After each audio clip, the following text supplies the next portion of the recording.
దేవునికి ప్రార్థన చేశారు. స్తోత్రం చెప్తారా ఒకసారి గట్టిగా? ఇంకొకసారి గట్టిగా చెప్తారా? ఇంకొకసారి గట్టిగా చెప్తారా? ఇదొక్కసారైనా చూడాలని ఒక దైవజనుని ఆ ప్రాంతానికి పంపించాడు. ఎవరు పంపించాడు? దేవుడు పంపించాడు. ఇదొక్కసారైనా సరే, ఇన్ని రోజులు బలాత్కారం చేత ఉన్నారు, పాపంలో పడిపోయారు, నాకు విరోధంగా కీడు చేస్తున్నారు, ఒక్కొక్కరిని బాధలు పెడుతున్నారు. ఇది ఒక్కసారి చూద్దామని ఆ ప్రాంతానికి ఒక దైవజనుని దేవుడు పంపించాడు. పంపిస్తే ఆ దైవజనుడు అక్కడికి పోయి ఆయన చెప్తున్నటువంటి సువార్త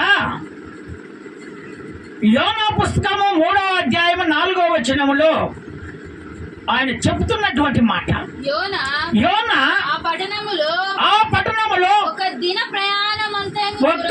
ప్రయాణమంత దూరము సంచరించుచు ఇక 40 దినములకు నినివే పట్టణము నాశనమవుతుందని ప్రకటన చేశాడు. ఎవరు? ఈ దైవజనుడు. దేవుడు పంపించాడు. ఇదొక్కసారి చూద్దాం. ఎందుకంటే నా ప్రజలు కదా, నా హస్తం ద్వారా చేసుకున్నానే, ప్రేమతో చేసుకున్నానే, ఒక్కసారి చూద్దామని ఒక దైవజనుడు పంపించాడు. ఆ దైవజనుడు 3 రోజులు ప్రయాణమంత దూరమైనటువంటి ఆ పట్టణానికి ఒక దినమందే ఆయన సంచరించి ఇక 40 దినములకు ఇదిగో దేవుడు నాశనం చేస్తానంటున్నాడు. ఎందుకంటే మీ పాపాలు దేవుని దగ్గరికి వెళ్ళిపోయారు, మీరు కీడు చేసినవన్నీ దేవుని దగ్గరికి వెళ్ళిపోయాయి, దేవుడు మీ నిమిత్తమై చాలా కోపంతో ఉన్నాడు, ఇక నాశనం చేస్తానని చెప్తున్నాడు అనగానే వెంటనే ఆ ప్రజలందరూ విని ఆ నినివే పట్టణం ప్రజలందరూ విని వాళ్ళంతా ఒక దినము ఉపవాసం ఉండటం మొదలుపెట్టారు. స్తోత్రం చెప్తారా ఒకసారి గట్టిగా? ఇంకొకసారి గట్టిగా చెప్తారా? అందుకనే దేవుని బిడ్డలారా, ఒకవేళ దేవుడు ఏ కార్యమైనా నీకు చేయనప్పుడు నువ్వు చేసేది ఒకటే, దేవుని దగ్గర దయ నువ్వు పొందుకోవాలి. ఎప్పుడు పొందుకుంటావు? సత్యముతో ఆయనను మొరబెట్టినప్పుడు, ఆయనతో మాట్లాడినప్పుడు, ఆయనకు ప్రార్థన చేసినప్పుడు, ఆయన నీలోనికి వచ్చేసి నీ బాధను ఆయన తనవి తీర చూసి ఆయన ఖచ్చితంగా నీకు కావలసినటువంటి మేలు దేవుడు చేస్తాడు. నీకు కావలసినటువంటి ఆ అనారోగ్యం ఏదైతే ఉందో విడుదల పొందాలని, ఏ సమస్య అయితే దేవుని దగ్గరికి తీసుకొని వచ్చావో అది ఖచ్చితంగా నా ప్రభు మాట ఇచ్చిన దేవుడు, ఆయన ఖచ్చితంగా చెయ్యక మానడు నా ప్రభు. కానీ ఆయన దయ పొందుకునేటట్టుగా నువ్వు దేవునికి ప్రార్థన చేసే వారిగా నువ్వు ఉండాలి. అక్కడ పిల్లలతో చుద్దాగా జనులందరూ పశువులను, ఎద్దులను, గొర్రెలను ఒక నాడల్లా మేత లేకుండా, స్తోత్రం చెప్తారా ఒకసారి గట్టిగా? ఇంకొకసారి గట్టిగా చెప్తారా? గొర్రెలను కూడా మేత లేకుండా ఒక రోజు మొత్తం ఉపవాసం ఉండి దేవునికి మొరబెట్టాడు. ఈ వార్త రాజుకు తెలవగానే రాజుతో శుద్ధగా ఆయన కింద ఉన్నటువంటి మంత్రులు అందరూ రాజ వస్త్రాలు తీసివేసి, రాజు ఇదిగో బూడిద పూడ్చుకొని, బూడిదనగా తగ్గింపు జీవితానికి సాదృశ్యం, బూడిదలో కూర్చొని ఇక ప్రార్థన చేయటం మొదలుపెట్టారు. ఎవరికి మొరబెట్టడము? దేవునికి మొరబెడతారు. అయ్యా, ఈ కీడు నుంచి తప్పించు, ఒకవేళ మేము పాపమే చేసి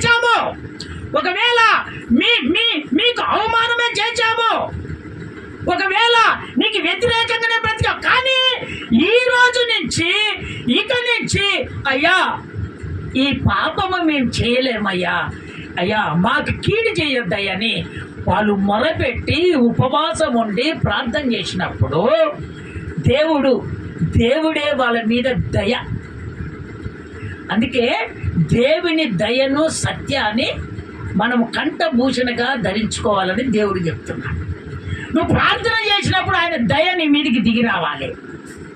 నువ్వు ప్రార్థన చేస్తున్నప్పుడు అని ఏ సమస్య ఆయన దయ తిరిగి రావాలి. అబ్బో నా కుమార్తె ఏడుస్తున్నావా, నా కుమారుడా ఏడుస్తున్నావా, అయ్యో ఇంత బాధ ఉందా నీకు, నేనంటే నీకు అంత ప్రేమ అని ఆయన దయ, ఆయన హస్తము నీ మీద మోపి నీకు జరగాల్సిన కార్యమంతా నా ప్రభు జరిపిస్తాడు. స్తోత్రం చెప్తారా ఒకసారి గట్టిగా, ఇంకొకసారి గట్టిగా చెప్తారా? నాశనం చేస్తానన్నటువంటిది దేవుడు ఇదిగో నాశనం చేయకుండా పశ్చాత్తాపతుడు అయ్యి ఆయన ఇదిగో మాట ఇచ్చిన దేవుడు ఇదిగో పశ్చాత్తాపతుడై వాళ్ళ కుటుంబాలను మళ్ళీ రక్షించాడు. స్తోత్రం చెప్తారా ఒకసారి గట్టిగా, ఇంకొకసారి గట్టిగా చెప్తారా? ఒకటే మాట, పిల్లల మొదలుకొని మీ కుటుంబాలన్నీ నేను రక్షిస్తాను. మీ పంట పొలాలు పండట్లేదా, బాధల్లో ఉన్నారా? ఇక ఎందుకంటే ఉపవాసం ఉండి నాకు మొరపెట్టారు గనక ఇక నుంచి మిమ్మలను నేను ఆశీర్వదిస్తారని ఒక మాట చెప్పాడు దేవుడు.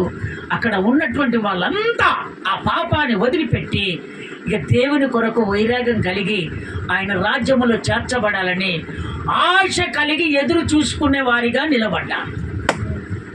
స్తోత్రం చెప్తారా ఒకసారి గట్టిగా, ఇంకొకసారి గట్టిగా చెప్తారా? అందుకనే దేవుని బిడ్డలారా, ఎవరి దయ నీకు అక్కరలేదు, దేవుని దయ నీకు అవసరము, ఆయన సత్యము నీకు అవసరము.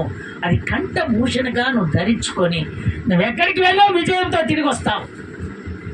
నువ్వు పనులకు వెళ్ళావు, నీకు చేత కాకుండా ఉంటుందేమో పనులకు వెళ్ళినప్పుడు ఆయన దయ నా మీద ఉన్నదని ఈ రోజు వాక్యం వింటున్నటువంటి దేవుని బిడ్డ, రేపటి నుంచి నువ్వు పనులకు వెళ్తావే, అయ్యా నాతో నువ్వు మాట్లాడావయ్యా, నీ దయ నా మీద ఉన్నదయ్యా, నేను ఉరుకులాడుకుంటూ పని చేస్తానని ఇట్లా నీవు హృదయములో ఈ వాక్యము స్థిరపరచుకుని వెళ్ళు.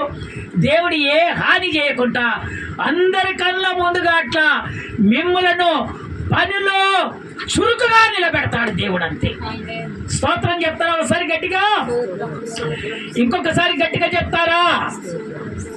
రెండవదిగా దేవుడు చెప్తున్నటువంటి మాట, పాపమునకు దూరమై పరిశుద్ధ జీవితము గడపాలని దేవుడు చెప్తున్నాడు. పాపమునకు దూరమైపోవాలి, పరిశుద్ధ జీవితము గడపాలి. ఆ విధంగా ఎప్పుడైతే నువ్వు ఉంటావో దేవుడు ఖచ్చితంగా నీకు కావలసినటువంటి మేలు ఖచ్చితంగా దేవుడు చేస్తాడు. ఎప్పుడు ఈ పాపము మన నుండి దూరం అయిపోతుందంటే నీవు పరిశుద్ధుడమై ఉన్నప్పుడు పాపము నీ నుండి దూరం అయిపోతుంది. స్తోత్రం చెప్తారా ఒకసారి గట్టిగా, ఇంకొకసారి గట్టిగా చెప్తారా? చదువుతారా మాట? ఒకటో పేతురుకు రాసిన పత్రిక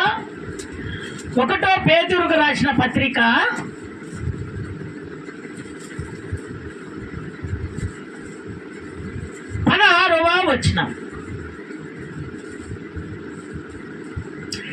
నేను పరిశుద్ధుడినై ఉన్నాను గనక మీరును పరిశుద్ధులై ఉండుడని వ్రాయబడి ఉన్నది.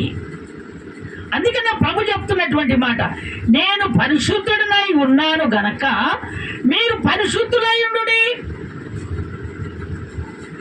నేను పరిశుద్ధుడను, మీరు కూడా పరిశుద్ధులై ఉండాలని దేవుడు చెప్తున్నాడు. అక్కడి నుంచి మళ్ళీ ఏమంటున్నాడు దేవుడు, విధేయులకు పిల్లలై మీ పూర్వ అజ్ఞాన దశలో నుండి మీకుండిన ఆశలను అనుసరింపక ప్రవర్తింపక మిమ్మల్ని పిలిచిన వాడు పరిశుద్ధుడై ఉన్నాడన్న ప్రకారము మీరును సమస్త ప్రవర్తన యందు పరిశుద్ధులై ఉండుడి. స్తోత్రం చెప్తారా ఒకసారి గట్టిగా? ఇంకొకసారి గట్టిగా చెప్తారా? అక్కడ దేవుడు చెప్తున్నటువంటి మాట, మీరు విధేయులకు పిల్లలై, మీరు పెద్దవాళ్ళు కదా, పెద్దవాళ్ళైనటువంటి మీకు పిల్లల స్వభావం రావాలని దేవుడు చెప్తున్నాడు. అక్కడ ఏం స్వభావం రావాలంట? పిల్లల స్వభావం రావాలి. ఎందుకంటే మీ పూర్వములో అజ్ఞాన దశలో మీకుండిన ఆ ఆశలు అనుసరించి ప్రవర్తింపక మిమ్మల్ని పిలిచిన వాడు పరిశుద్ధుడై ఉన్న ప్రకారము మీరును సమస్త ప్రవర్తన యందు పరిశుద్ధులై ఉండుడి. ఎందుకంటే ఇదిగో మీరు అప్పట్లో పూర్వములో దేవుని అంగీకరించినటువంటి వాళ్ళు కాదు. స్తోత్రం చెప్తారా ఒకసారి గట్టిగా? ఇంకొకసారి గట్టిగా చెప్తారా? పూర్వములో మీరు దేవుని అంగీకరించినటువంటి వాళ్ళు కాదు గనక ఇప్పుడు అవన్నీ మీరు కొట్టివేసుకోండి. పూర్వముతో మీరు పోల్చుకోకండి. పూర్వములో మా నాన్న ఆ విధంగా చేశాడు, పూర్వంలో మా అమ్మ ఈ విధంగా చేసింది, పూర్వంలో దేవుని నమ్మనప్పుడు మేము ఆ విధంగా చేసుకున్నామనే ఆలోచన నీకు రాకూడదని దేవుడు చెప్తున్నాడు. అవన్నీ తీసివేసి, పూర్వ స్వభావాలన్నీ తీసివేసి ఇప్పుడు పరిశుద్ధుడమై ఒక ప్రవర్తన కలిగి నువ్వు జీవించమని దేవుడు చెప్తున్నాడు. వాటిని మానేయి, అజ్ఞాన జీవితాన్ని మార్చాయి. ఇప్పుడు నీవు దేవుని అంగీకరించి పరిశుద్ధుడమై జీవిస్తున్నావు కనుక నువ్వు ఆయనను పోలి నడుచుకో. ఆయన ఏ విధంగా నడుచుకుంటున్నాడో, ఆయన ఏ విధంగా నడుచుకోమని చెప్తున్నాడో ఆ ప్రకారంగా నువ్వు ఎప్పుడైతే నడుచుకుంటావో అప్పుడు నువ్వు పరిశుద్ధత కలిగి జీవిస్తావు. నా ప్రభు నిన్ను చూడగానే నా దేవుడు నీకు మేలు చేయాలని, నా ప్రభు పదే పదే నీ ప్రార్థన వినాలని ఆశ కలిగి ఉంటాడు. స్తోత్రం చెప్తారా ఒకసారి గట్టిగా? ఇంకొకసారి గట్టిగా చెప్తారా? పరిశుద్ధత కలిగినటువంటి వారే నీతిమంతులు. కొంతమంది ఏం చేస్తారు, దేవుని సన్నిధికి రారు కానీ మేము నీతిమంతులమనే చెప్తారు. అయ్యా, ప్రవర్తన మార్పు రాకూడదని దేవుడు చెప్తున్నా. పూర్వంలో ఉన్నటువంటి జీవితాన్ని తీసివేసుకోమని దేవుడు చెప్తున్నాడు. ఎక్కడ ఉంది నీకు నీతి? ఎక్కడ ఉంది నీకు పరిశుద్ధత? నెలకొకసారి దేవుని ఆరాధనకు వస్తే బిడ్డలవా, నువ్వు పరిశుద్ధుడివా? నువ్వు నీతిమంతుడివా? ఎక్కడ నీలో పాపం ఉంది. అందుకనే నా ప్రభుని ఈ రోజు నిన్ను హెచ్చరిస్తున్నాడు. ప్రతి వారములో దేవుని సన్నిధిలో ఉన్నటువంటి వాళ్ళే పరిశుద్ధులు, వాళ్ళే నీతిమంతులు. వాళ్ళు ఏది అడిగితే దేవుడు ఏది చేయక మానడు, ఖచ్చితంగా నా దేవుడు చేస్తాడు. అందుకని నా ప్రభుని పిల్లల స్వభావము కలిగి పూర్వ పద్ధతులన్నీ తీసివేసి ఇప్పుడు పరిశుద్ధత కలిగి మీరు జీవించండి. ఆ జీవితాన్ని బట్టి దేవుడు మీకు మేలు చేస్తాడని దేవుడు మీతో మాట్లాడుతున్నాడు. స్తోత్రం చెప్తారా ఒకసారి గట్టిగా? ఇంకొకసారి గట్టిగా చెప్తారా? ఆ విధంగా నీతిమంతులుగా పరిశుద్ధత కలిగి జీవించినటువంటి వారిని బైబిల్లో నేను చూపిస్తాను. లూకా సువార్తకు వస్తారా? లూకా సువార్త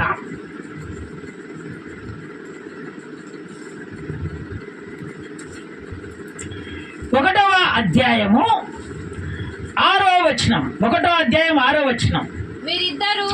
వీరిద్దరూ ప్రభు యొక్క సకలమైన ఆజ్ఞల చొప్పునను న్యాయ విధుల చొప్పున నిరపరాధులుగా నడుచుకొనుచు దేవుని దృష్టికి నీతిమంతులై ఉండిరి. దేవుని దృష్టికి నీతిమంతులై ఉన్నారు. స్తోత్రం చెప్తారా ఒకసారి గట్టిగా? ఇంకొకసారి గట్టిగా చెప్తారా? వీళ్ళు ఇద్దరు ఎవరంటే జకర్యా, ఎలిజబెతు. నోటెడ్ చేసుకోండి. వీళ్ళిద్దరు ఎవరు?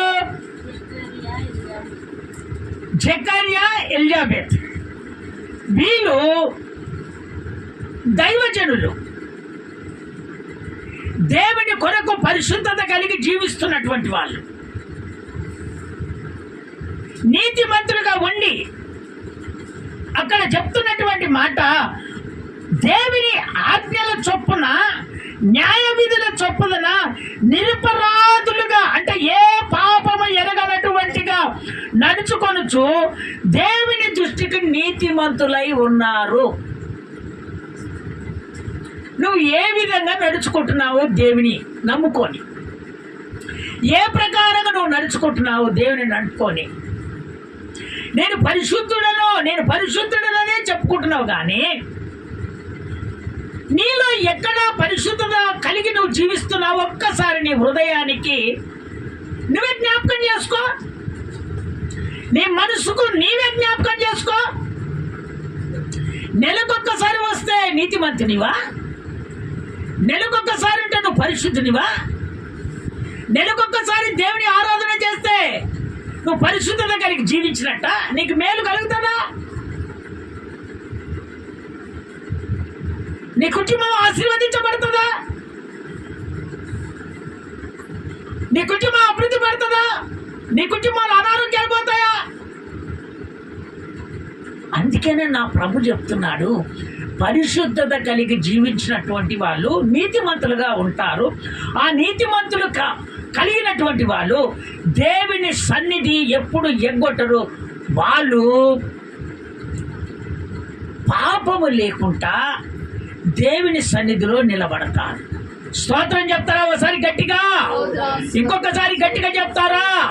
ఇంకొకసారి గట్టిగా చెప్తారా? అందుకనే దేవుని బిడ్డలారా, దేవునికి నువ్వు దూరం అయ్యి నేను పరిశుద్ధుడనని చెప్పుకోకూడదు, నీతిమంతుడని నువ్వు ఎక్కడ చెప్పుకోకూడదు. దేవుని సన్నిధికి రా, నేను పరిశుద్ధుడను నీతిమంతుడు అని నువ్వు చెప్పుకో. దాన్ని బట్టి దేవుని దయ నీ మీదికి దిగుతుంది, నీ కుటుంబం మీదికి దిగుతుంది. నీ ప్రజలలో ఇదిగో మంచివాడు అని పేరు తీసుకొస్తాడు దేవుడు. స్తోత్రం చెప్తారా ఒకసారి గట్టిగా? ఇంకొకసారి గట్టిగా చెప్తారా? ఆయనకు మళ్ళీ సంతానం లేదు. వీళ్ళకెవరికి? నీతిమంతులుగా ఉన్నటువంటి వారికి సంతానం లేదు. కొంతమందిని ఏం చేస్తాడంటే దేవుడు, వీళ్ళు చేసే ప్రార్థన దేవుడు వింటనే ఉంటాడు. స్తోత్రం చెప్తారా ఒకసారి గట్టిగా? ఇంకొకసారి గట్టిగా చెప్తారా? చేస్తున్న ప్రార్థన దేవుడు వింటనే ఉంటాడు. ఆ కన్నీరును దేవుడు చూస్తూనే ఉంటాడు. నీ బాధను దేవుడు చూస్తూనే ఉంటాడు. నువ్వు ఎప్పుడు లేస్తున్నావో దేవుడు చూస్తూనే ఉంటాడు. నీవు కన్నీరు కార్చి వరదలైపోతున్నా కూడా దేవుడు నిన్ను చూస్తాడు, కానీ ఆ కార్యాన్ని దేవుడు చేయడు. ఎందుకు చేయడు దేవుడు? దేవుడు ఎందుకు చేయడంటే నిన్ను చూస్తుంటాడు. ఎందుకు నిన్ను చూస్తుంటాడంటే దేవుడు ఒక బలమైన కార్యం నీకు చేయాలని ఆశపడతాడు దేవుడు. స్తోత్రం చెప్తారా ఒకసారి గట్టిగా? దేవుని బిడ్డలారా, దేవుడు చక్కగా నీతో మాట్లాడుతున్నాడు.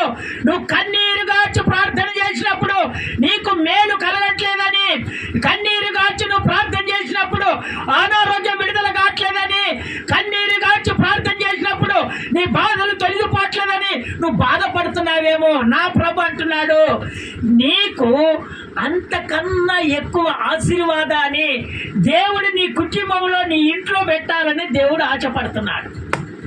స్తోత్రం చెప్తారా ఒకసారి గట్టిగా? ఇంకొకసారి గట్టిగా చెప్తారా? దేవుని సన్నిధి వదిలిపెట్టద్దు, పరిశుద్ధత పోగొట్టుకోకూడదు, నీతిని పోగొట్టుకోకూడదు. అయినా దేవుడితో ఉండాలి. నా దేవుడు చేస్తాడని ఎప్పుడైతే నువ్వు ఉంటావో, నా ప్రభు నీ ప్రార్థన, నీ మొర విని ఖచ్చితంగా ఆయన మేలు ఖచ్చితంగా చేస్తాడు. స్తోత్రం చెప్తారా ఒకసారి గట్టిగా? ఇంకొకసారి గట్టిగా చెప్తారా? ఆ 7వ వచనములో దేవుడు చెప్తున్నటువంటి మాట, ఆ 7వ వచనంలో ఎలిజబెతు గొడ్రాలైనందున వారికి పిల్లలు లేకపోయింది, మరియు వారిద్దరు బహుకాలము గడిచి వృద్ధులైపోయారు. కానీ నీతి పోగొట్టుకోలేదు, ఆయన దయ దూరం కాలేదు, ఆ పరిశుద్ధత పోగొట్టుకోలేదు. ఎందుకో తెలుసా? ఆయన దయ మాకు ఎప్పటికీ ఉంటుంది.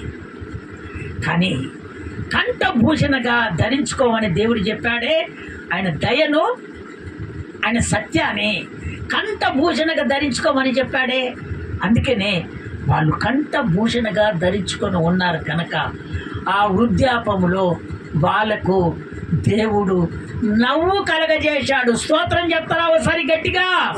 ఇంకొకసారి గట్టిగా చెప్తారా? వాళ్ళు ఆ పరిశుద్ధత కలిగి ఆ నీతిమంతులుగా ఆ సేవ ప్రారంభించారు. ఎంతమంది అనొచ్చు, నీకు పిల్లలు ఇంకా పుట్టలేరు, నువ్వేం సేవ చేస్తున్నావయ్యా, నీకు పిల్లలే లేరు,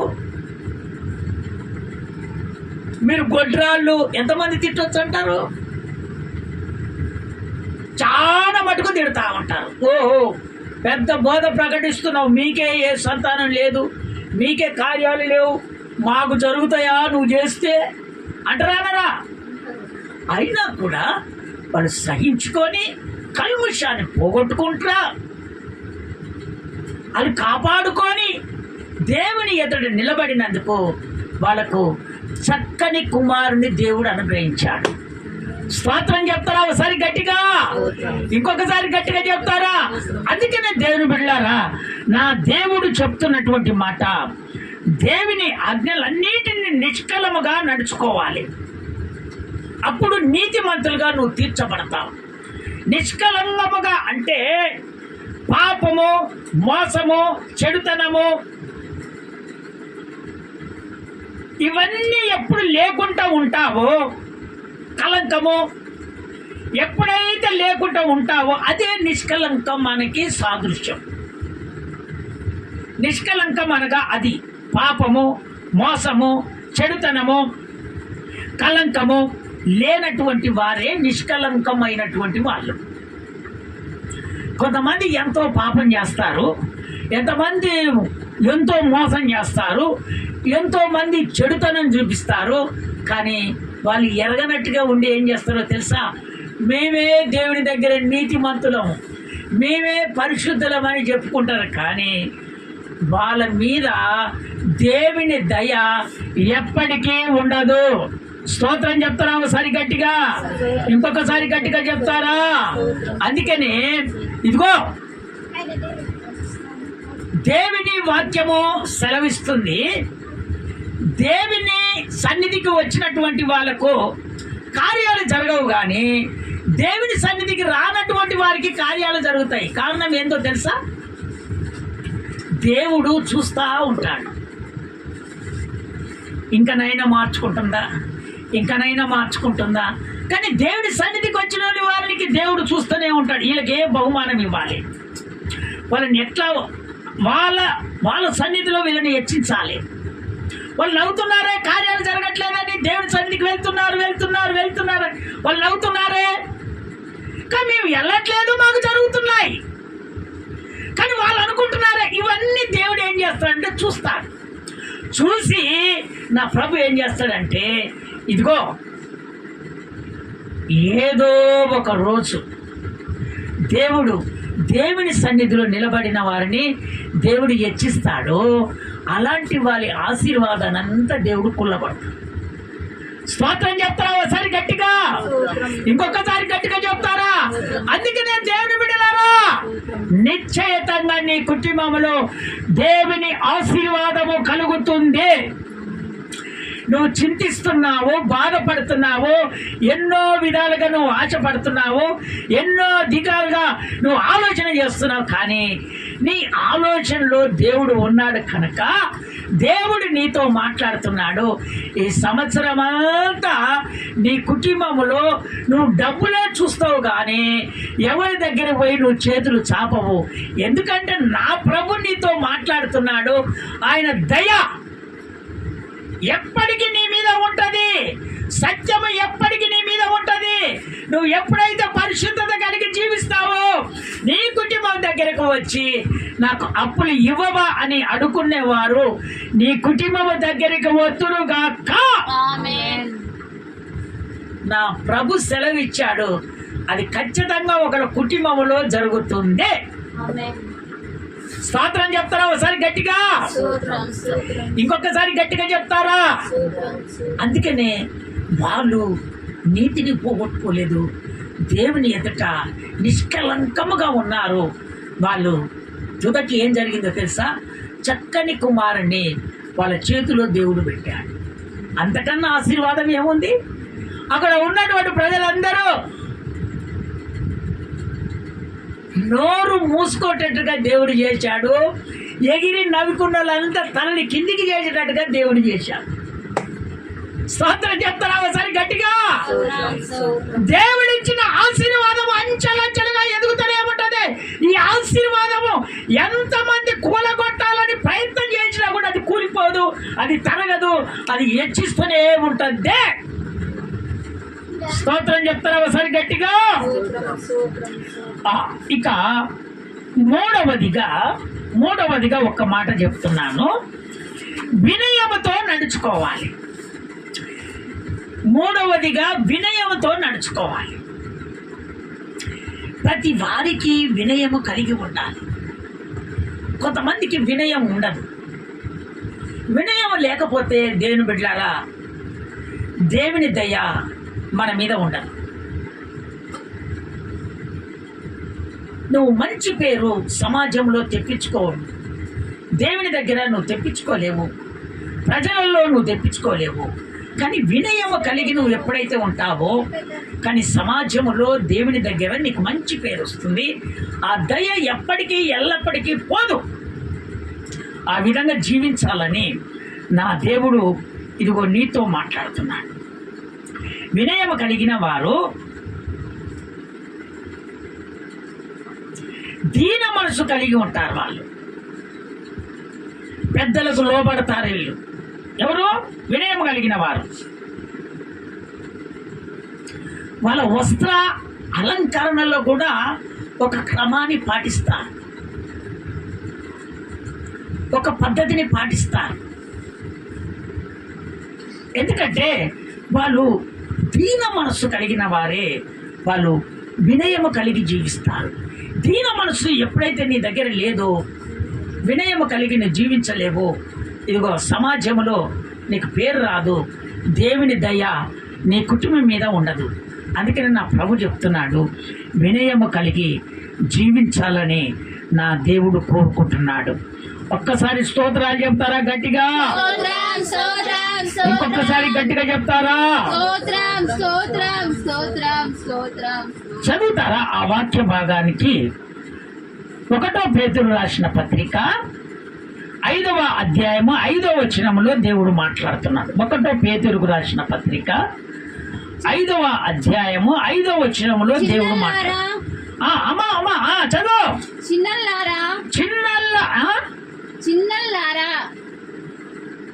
చిన్నల్లారా మీరు పెద్దలకు లోబడి ఉండుడి. మీరందరూ ఎదుటి వాని ఎడల దీన మనసు అను వస్త్రము ధరించుకొని మిమ్మును అలంకరించుకొనుడి. దేవుడు అహంకారులను ఎదిరించి దీనులకు కృప అనుగ్రహించును. చూసారా? దీనులకు కృప అనుగ్రహిస్తాడు, అహంకారాలను ఎదిరిస్తాడు దేవుడు. మీరు అనుకోవచ్చు, నాకేం తెలివి లేదు కదా, అందరు నన్ను ఏలన చేస్తున్నారు కదా అని నువ్వు అనుకోవచ్చు. కానీ అహంకారం నేను హెచ్చడి చేసే వాళ్ళనే కిందికి తొక్కేసి దేవుడు ఇదిగో అలాంటి వాళ్ళనే పైకి లేపుతానని దేవుడు చెప్తున్నాడు. ఎందుకో తెలుసా? వీళ్ళ క్రమము దీన మనసు తత్వం కలిగి ఉంటుంది. వీళ్ళు పెద్దలకు లోపడతారు, ప్రతి వాళ్ళకి లోపడతారు. వీళ్ళ మనసు దీన మనసు కలిగి ఉంటుంది. అందుకనే దేవుని బిడ్డలారా, ప్రతి ఒక్కరూ వినయము కలిగి జీవించేవారు దీన మనసు కలిగి ఉండాలి.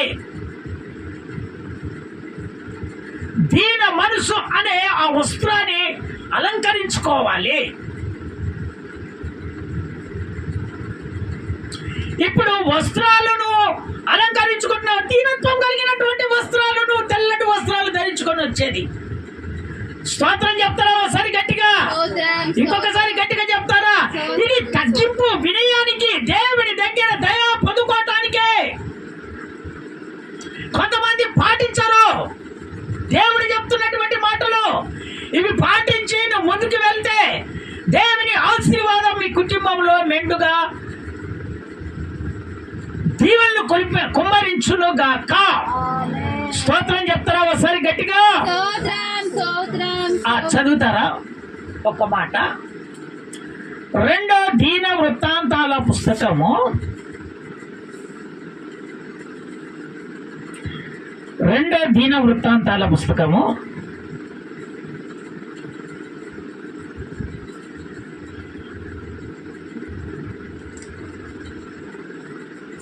2వ దీన వృత్తాంతాల పుస్తకము 32వ అధ్యాయము 26వ వచనము. 32:26 హిజ్కియా హృదయము గర్భము విడిచి తనను యెరూషలేము కాపురస్తుడను. హిజ్కియా మళ్ళీ స్టార్టింగ్. హిజ్కియా హృదయ గర్భమును విడిచి తానును యెరూషలేము కాపురస్తులను తమను తాము తగ్గించుకొనిది కనుక హిజ్కియా దినములలో యెహోవా కోపము జనుల మీదికి రాలేదు. స్తోత్రం చెప్తారా ఒకసారి గట్టిగా? ఇంకొకసారి గట్టిగా చెప్తారా? హిజ్కియా కాలములో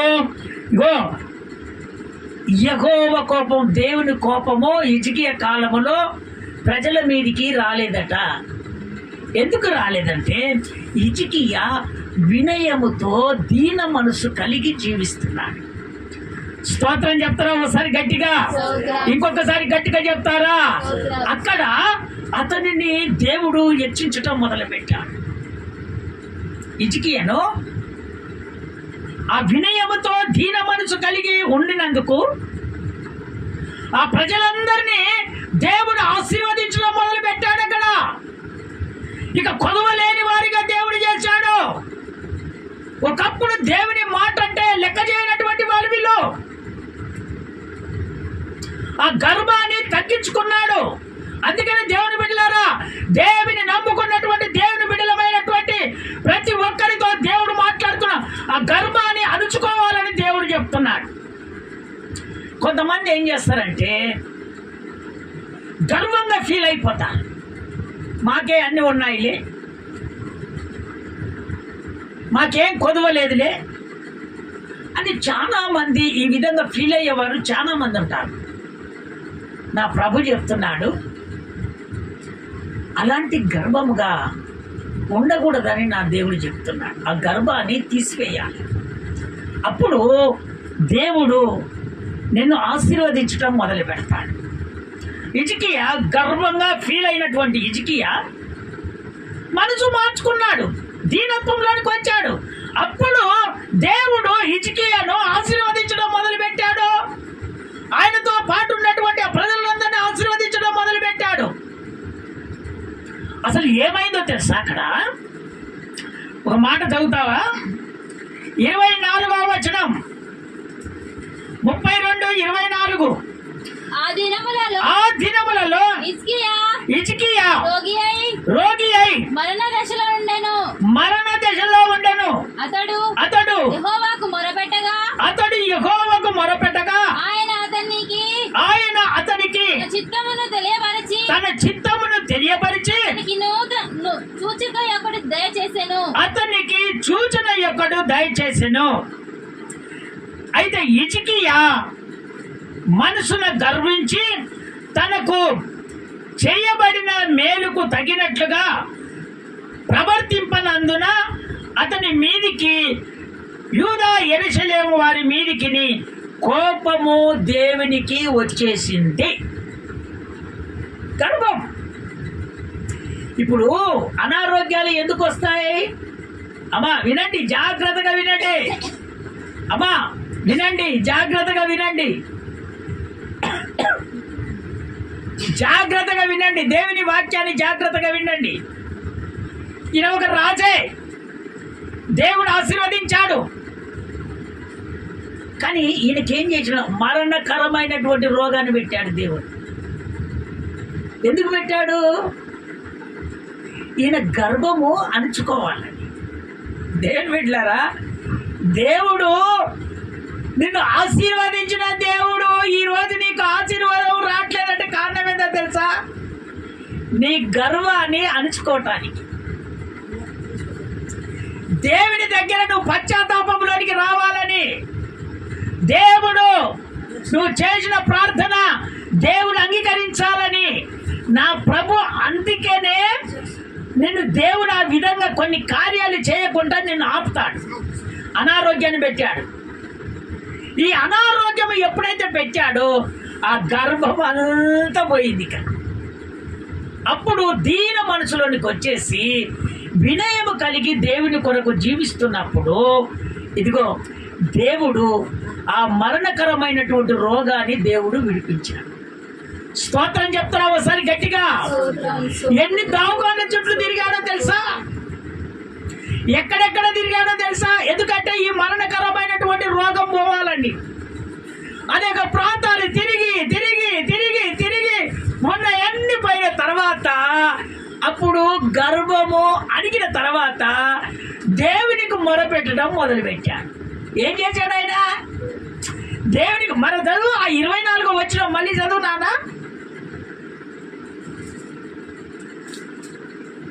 ఆ దినములలో హిజ్కియా రోగి అయి మరణ దశలో ఉండని ఇంకా చనిపోతాడు. అతడు యెహోవాకు మొరపెట్టగా ఆయన అతనికి తన చిత్తమును తెలియపరిచి అతనికి సూచన ఒకటి దయచేసెను. ఆ సూచన ఏందో తెలుసా?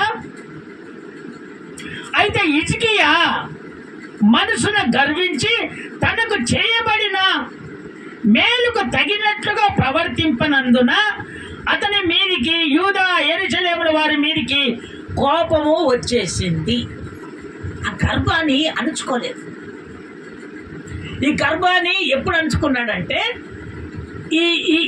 ఈ రోగము పోవాలని దేవునికి మొరపెట్టినప్పుడు ఆటోమేటిక్గా గర్భం అంతా పోద్ది కదా. దేవునికి మొరపెట్టినప్పుడు స్తోత్రం చెప్తారా ఒకసారి గట్టిగా? ఇంకొకసారి గట్టిగా చెప్తారా? అందుకని దేవుని బిడ్డలారా, గర్భము ఎప్పుడు పోతుందంటే దేవునికి పశ్చాత్తాపంలోనికి మనం వచ్చినప్పుడు, దేవుని దయ మన మీదకి వచ్చినప్పుడు ఆ గర్భం అనేది పోద్ది. అప్పుడు దేవుడు మేలు చేయటం మొదలు పెడతాడు. ఇప్పుడు హిజ్కియాకు ఆ గర్భం ఎప్పుడైతే పోయిందో అప్పుడు మొరపెట్టాడు. ఆ మొరను బట్టి చనిపోయేటటువంటి హిజ్కియాను దేవుడు బ్రతికించాడు. అందుకనే దేవుని బిడ్డలారా, దేవుని నమ్ముకున్నటువంటి దేవుని బిడ్డలం గర్వంగా ఉండొద్దు. మనం దేవునికి గర్వంగా ఉండొద్దు, సమాజంలో గర్వంగా ఉండొద్దు. మనం దేవుని అంగీకరించినటువంటి దేవుని బిడ్డలమైనటువంటి మనము ఆ గర్వాన్ని తీసివేసి దేవుని దయ ఏ విధంగా మనం పొందుకుంటున్నామో మన దయ కూడా ఈ ప్రజలలో దయ చూపేవారిగా మనం ఉండాలి. స్తోత్రం చెప్తారా ఒకసారి గట్టిగా? ఆ విధంగా ఎప్పుడైతే మనం జీవిస్తామో ఖచ్చితంగా దేవుని దయ పొందుకొని మంచి వాడవని మనం పేరు తెచ్చుకుంటాం. స్తోత్రం చెప్తారా ఒకసారి గట్టిగా? ఇంకొకసారి గట్టిగా చెప్తారా? ఇప్పుడు అందరూ నిలుమొక్కల మీదకి వచ్చి ఒక తీర్మానంలోనికి వచ్చారు.